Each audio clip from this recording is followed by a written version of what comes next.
आजकल तो बहुत से लोग कंप्यूटर्स यूज़ करते हैं, लेकिन इनमें से बहुत कम लोगों को पता होता है कंप्यूटर को यहाँ पहुँचने में कितनी सेक्रीफाइस और डेडिकेशन लगा है। मैं आज आपको उन्हीं लोगों में से किसी एक बंदे के बारे में बताने वाला हूँ जिसने कंप्यूटर की इस जर्नी में अपना कंट्रीब्यूशन दिया है। उनका नाम है एलन मैथिसन ट्यूरिंग।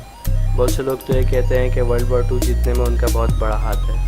जब वर्ल्ड वॉर 2 चल रहा था तो अपनी टीम के साथ ब्लेसली पार्क में बैठकर जर्मनी के मैसेजेस की डिकोडिंग कर रहे थे ताकि वो जर्मनी की बोर्ड्स की लोकेशन पता लगा सके।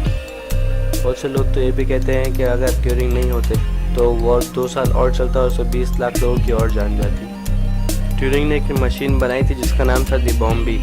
ये जर्मनी से आने वाले मैसेजेस को डिकोड करती थी, जो एक और मशीन से आते थे जिसका नाम था दी एनिग्मा।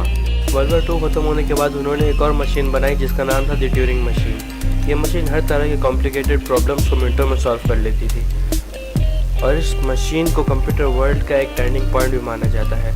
उन्होंने अपने थिंकिंग में से ये भी समझाया कि किस तरह कंप्यूटर्स एक दिन सोच सकेंगे।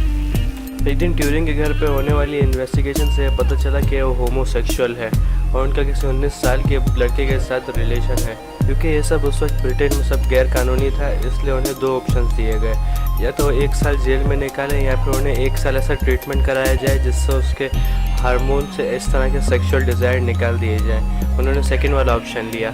इस सब होने की वजह से उन्हें उनकी कोड ब्रेकिंग पोस्ट से भी हटा दिया गया था। फिर उन्होंने 1 साल बाद इस सबसे तंग आकर साइनाइड नाम के एक ड्रग का ज़्यादा डोज लेकर अपनी सुसाइड कर ली जब वो सिर्फ 42 साल के थे।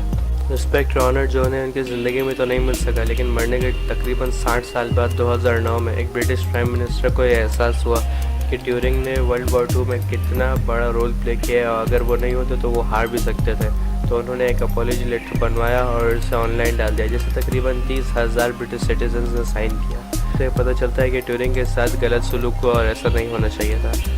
अगर आपको ये वीडियो पसंद आई हो तो आप इस वीडियो को लाइक कर सकते हो। अगर आपको ऐसी और वीडियोस देखनी है जो मैं आगे बनाने वाला हूँ तो आप इस चैनल को सब्सक्राइब करके बेल का आइकन दबा सकते हैं, जिससे आपको हर वीडियो की नोटिफिकेशन मिल जाएगी।